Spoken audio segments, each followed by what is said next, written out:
How to make Instagram story 60 seconds.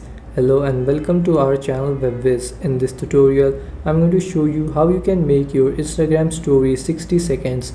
So please watch till the end to properly understand the tutorial. So first open up your Instagram app, then go to stories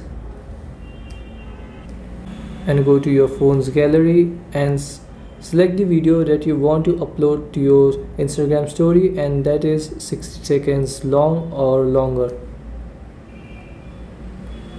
And the thing is that Instagram will divide the 60-second video in small parts, and after you have uploaded this video and someone views your story, it will play as a whole and it will not look like it is divided in 4 parts. So guys, this is the only thing you can do, is you can't upload a whole video as 60 seconds long on your story.